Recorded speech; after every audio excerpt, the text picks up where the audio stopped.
Bienvenidos nuevamente a las videotutorías de español. En esta ocasión vamos a hablar sobre las pruebas FARO, que aplicará el Ministerio de Educación Pública por primera vez este año a nivel de 10º año. Muy bien, vamos a comenzar por recordar el objetivo o tener presente el objetivo del Ministerio. En este caso es determinar el nivel de logro de los aprendizajes y las habilidades que se espera que el estudiante haya logrado. Eso implica que no hay temarios, por eso no hay temarios, por eso el Ministerio ni ha puesto ni va a poner temarios. ¿Por qué? Porque lo que va a medir es las habilidades que el estudiante se supone ya debe haber adquirido al concluir su 10º año. Pero también tenemos que tener claro que es un requisito de graduación.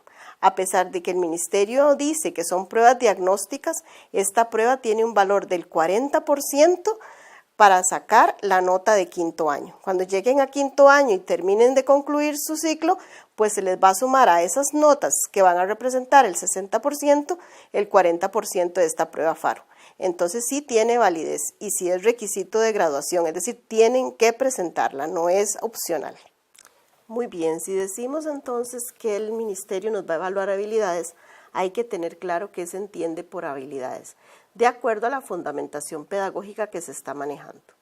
En este caso vamos a decir que las habilidades son aquellas capacidades aprendidas por los estudiantes que utiliza para enfrentar situaciones problemáticas. ¿Qué significa eso? Que los ítems nos van a presentar una situación problema que nosotros tenemos que resolver.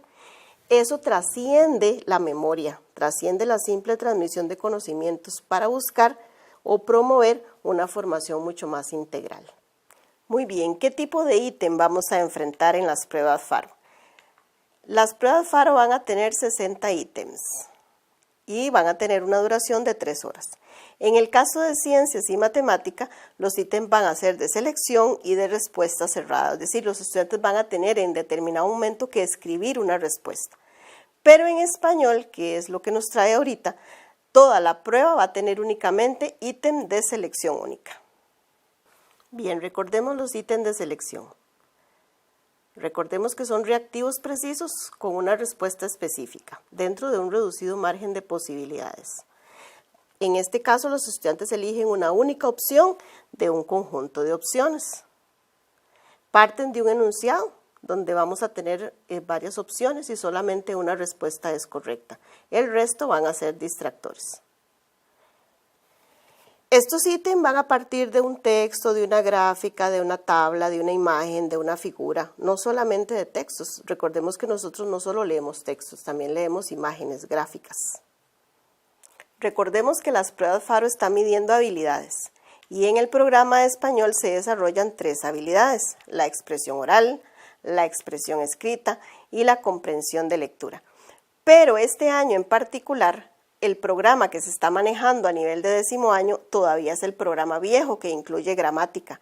Por eso las pruebas FARO en este 2019 únicamente van a enfocarse en la habilidad de la comprensión lectora. Es probable que para años posteriores nos incluyan también expresión escrita y hasta expresión oral si fuera el caso. Pero por ahorita vamos a centrarnos únicamente en comprensión lectora. Los 60 ítems de la prueba de español vienen para desarrollar esa habilidad. ¿Qué implica la habilidad de esa comprensión lectora que nos está pidiendo?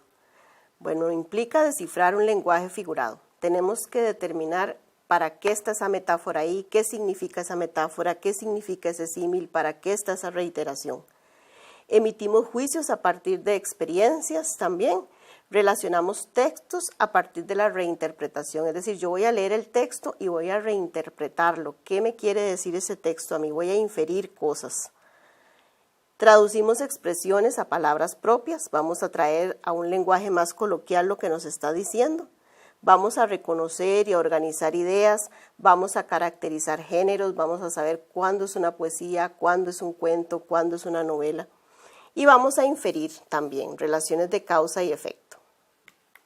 La lectura implica comprender mensajes de publicidad, de cartas, de memes, de recetas, todo tipo de mensajes escritos e inclusive más allá de lo escrito, la parte implícita. También la modernidad nos exige leer rápido, omitir cosas, irnos a lo básico, Inclusive leer con movimiento, con ruido, constantemente nos interrumpen. La lectura no es solo de textos literarios, leemos muchas cosas. Entonces leemos imágenes, como cuando leemos memes. Nosotros al leer el meme no solo leemos las letras que el meme tiene, sino la imagen que nos brinda, como este que tenemos aquí, donde nos está diciendo algo, nos está diciendo cómo la tecnología ha hilado a las familias. O cuando leemos una receta de cocina. Entonces no solo leemos textos literarios, leemos muchos textos que no necesariamente son literarios, inclusive algunos son imágenes. Y no solo leemos textos, también leemos gestos y leemos imágenes, como los famosos emojis. Cuando nosotros mandamos una imagen, sabemos si ese mensaje nos lo están diciendo con alguna intención, si está preguntando, si es en forma irónica, si está enojado. Esa imagen nos dice cosas, nos hace leer cosas. Entonces nosotros no solo leemos textos, también leemos imágenes. Y ahora veamos entonces cómo nos van a hacer las preguntas en la prueba. Vamos a ver algunos ejemplos de ellas. Veamos este ejemplo. Nos sale una imagen, dice considere la imagen y el texto. Aquí tenemos que observar la imagen, pero también el texto. En este caso somos más grandes por dentro que por fuera.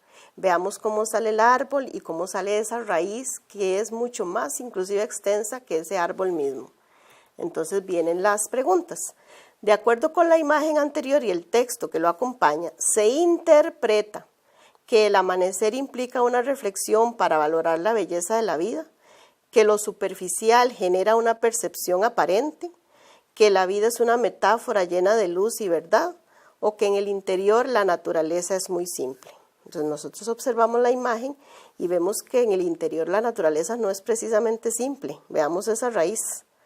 Pero sí podemos determinar que la opción B es la correcta, porque nos está enseñando esa imagen y ese texto que lo superficial es aparente, porque las raíces son mucho más grandes.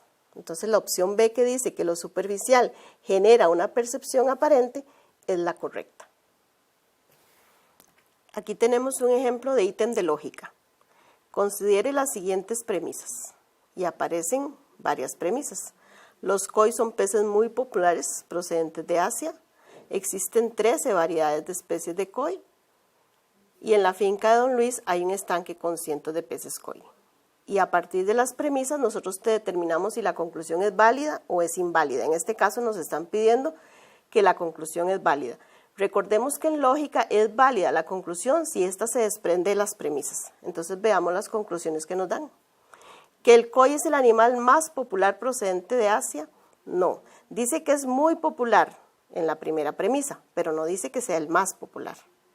Que Don Luis cuenta con varios estanques con otras especies de peces, tampoco lo dicen las premisas. La premisa dice que en la finca Don Luis hay un estanque con cientos de especies. Dice que Don Luis tiene una finca al menos una variedad de peces koi. Dice que hay muchas variedades, hay 13, pero dice que tiene cientos de especies. Mínimo va a tener una variedad. Y que los estanques de la finca de Don Luis son los mejores lugares para reproducción de los koi. Eso no lo dice el texto. Y para que la conclusión sea válida, tiene que desprenderse las premisas. Entonces, ¿cuál es la que se desprende de las premisas? En este caso, es la opción C. Muy bien, ahora veamos una de texto literario. Nos aparece un poema y nos van a hacer una pregunta sobre ese poema. En este caso, nos van a medir figuras literarias y de construcción. Y nos dicen, de acuerdo con el poema anterior, cuál de las siguientes figuras de construcción se hallan en el texto. Metáfora. Ya queda descartada esa opción, porque la metáfora no es una figura de construcción, es una figura literaria. Pero aquí me dan 3 figuras de construcción, la anáfora, el hipérbaton y la reiteración. Vamos a volver al texto a ver cuál de las 3 es la que está presente. En el texto vemos como en la estrofa 2 nos dice la autora, rotundamente grande y mi nariz rotundamente hermosa y mis dientes rotundamente blancos. Vean cómo la palabra rotundamente se repite al principio de cada verso. Eso es una anáfora, la repetición de palabras al inicio.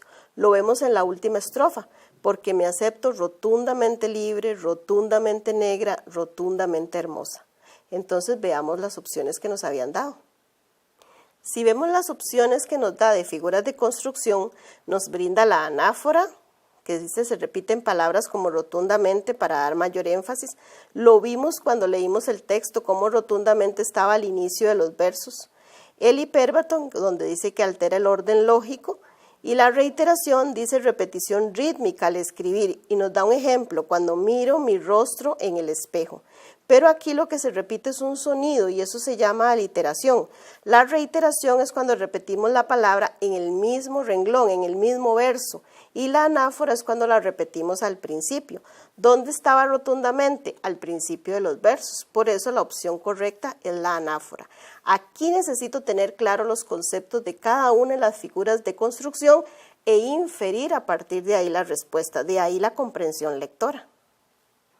Este es otro ejemplo de texto literario, siempre sobre poesía. Nos presenta el mismo texto, este ejemplo, pero ahora nos van a hacer una pregunta diferente sobre código apreciativo del yo lírico. Y nos dice, con base en la lectura del poema, ¿cuál de las siguientes opciones resume la posición del yo lírico? Es decir, ahí tengo que leer el poema e inferir cuál es la posición del yo lírico. Me dan varias opciones. Uno es que manifiesta aceptación ante su ser histórico, que comprende que es un ser superior a su propia voz, que evidencia reivindicación con un canon de belleza propio, o que expresa temor ante la posibilidad de callar y renegar de su lengua. Entonces volvamos y leamos el texto para buscar esa posición del yo lírico. Dice el texto, me niego rotundamente a negar mi voz, mi sangre y mi piel. Y me niego rotundamente a dejar de ser yo, a dejar de sentirme bien cuando miro mi rostro en el espejo, con mi boca rotundamente grande y mi nariz rotundamente hermosa y mis dientes rotundamente blancos y mi piel valientemente negra. Y me niego categóricamente a dejar de hablar mi lengua, mi acento y mi historia.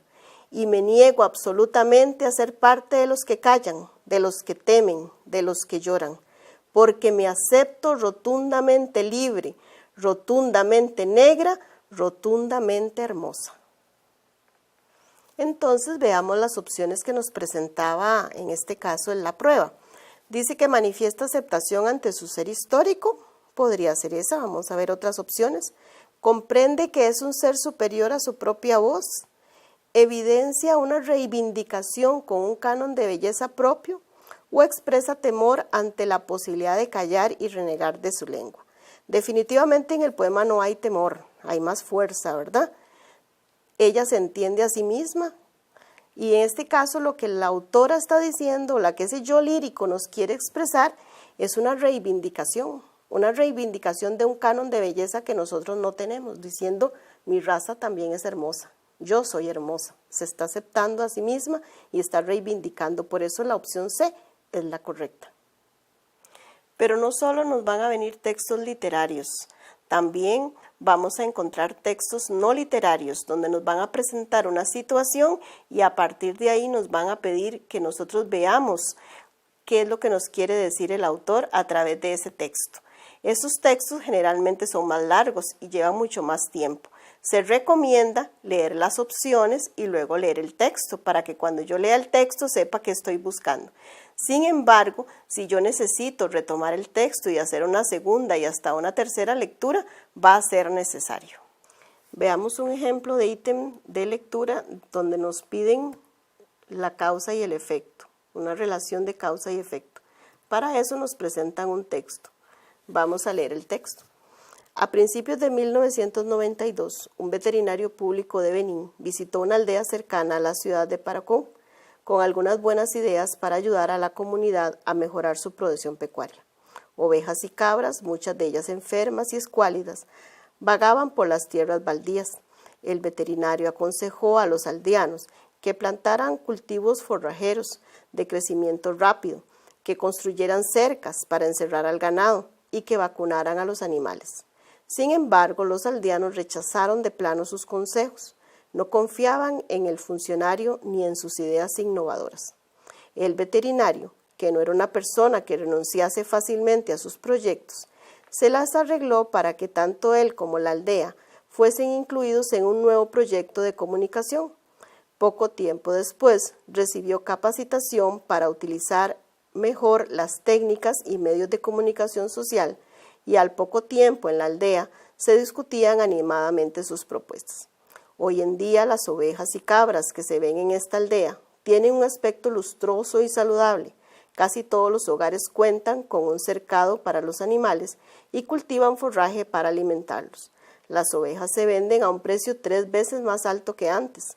Muchos utilizan las ganancias para comprar búfalos, con los que aran sus campos por primera vez. Sin embargo, de lo que más se habla no es de los nuevos búfalos, ni de los arados, ni de ahorro de tiempo, ni siquiera lo que sucedió con el veterinario que se trasladó a otra aldea, sino de comercialización, mejoramiento genético, tamaño de los rebaños y piensos. Veamos las opciones.